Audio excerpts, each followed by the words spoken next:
happy to see so many people here because I think like the survey that was done by the students, I think you have to vote here by coming. This is an important topic. And, so thank you. Professor Jordan's, I think, a wonderful example of a faculty member who has devoted himself to doing the hard work of scholarly research. If you notice very closely on blush. This is not easy work, and I think he can make that. This is painful. It's an emotional topic, and it's taken, and he's devoted years to this, and we would not have this history without him. I also think it was great that Phyllis mentioned the students who have contributed to our understanding of the history of the University of Virginia. She mentioned Brian Kay, I think he's a distinguished major in the history department, Atima Amara Awala, who was an American Studies major and Harrison Award winner, and Henry Hamilton, who was a PhD candidate in English. I think that's incredibly important. They were not here for very long, but they left something for us, something very important, and their contributions, we can build on those. And that's the theme of my talk, is opportunities for student research. I wanted to talk about a few examples of my own, but I wanted to, basically, the message here is that this history belongs to you, and that if you don't like the way this history is being told, if you don't feel it's accurate or representative or inclusive enough, you can help to change that.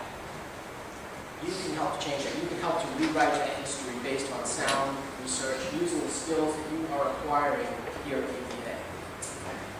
And this history matters. I'll have an opportunity to show in each of these examples why it matters. I want to talk about 3 projects. I want a couple biographical sketches of enslaved persons here in Jefferson's Academical Village. William Gibbons, who was a butler to faculty members here, and Henry Martin, I'll mention again briefly, the bell ringer, University bell ringer. I want to talk a little bit about the Foster Home site, the Canada neighborhood, which many of you probably are aware of, where the South Lawn Project is, Free Black Enclave, and finally the Morgan Farm Project, which is just really getting underway, documenting race and slavery on a rural landscape that is now part of UVA's holdings, real estate holdings. The work on William Gibbons' life that I want to highlight was done by a PhD candidate in history, Scot. He had a William R. Keenan Endowment Fund for the Academical Village grant, and those are available every year, and they support research on the Academical Village.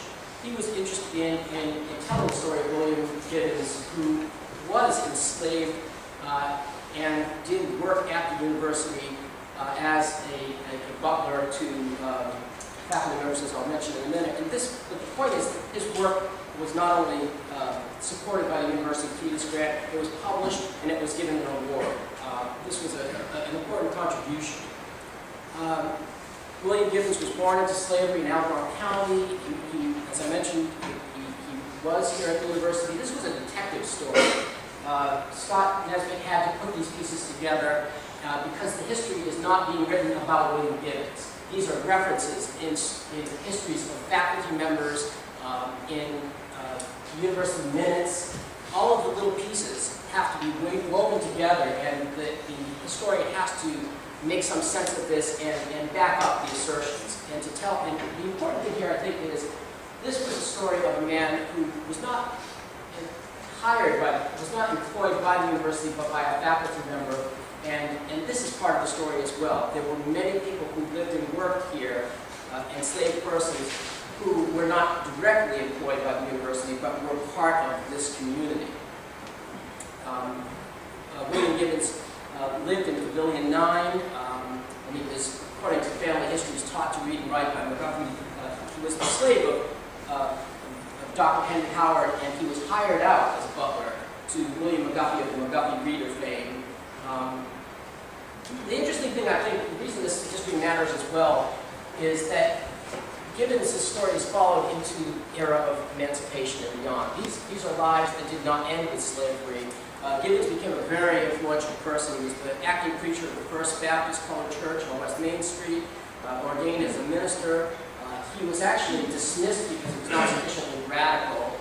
He went to Washington, headed a large congregation in Washington. He did enter Howard University as a part-time divinity student, and when he died, he was honored here.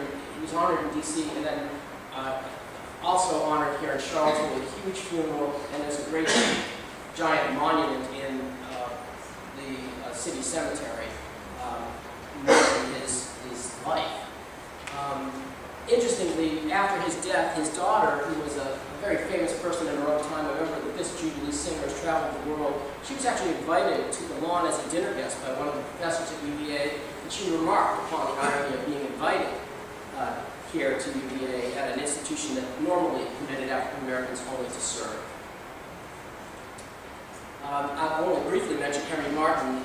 This was a project that was done by an undergraduate, Tiffany Griffin, and supported by the Carnegie Woodson Institute and the University Internship Program. Tiffany wanted to collect all of the references, all of the source materials you could find on Henry Martin and his life. Dozens and dozens of articles scattered here and there. Tiffany brought them all together, organized them by date.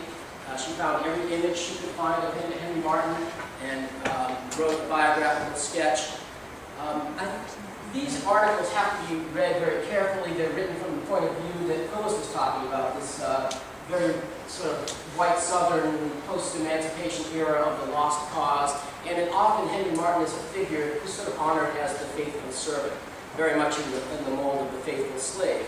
But if you read these articles carefully, and her work allows us to do that, you hear a man saying, my work was important, I was the bell ringer, I kept the university on schedule, I did my job faithfully, and in the end of his life he says, I believe I'm the most famous colored man in the country, which is a great exaggeration, but I think the message here is, I am somebody. I am somebody. Remember me. I am somebody. And I think that's a powerful message, and that's only available to you through this research.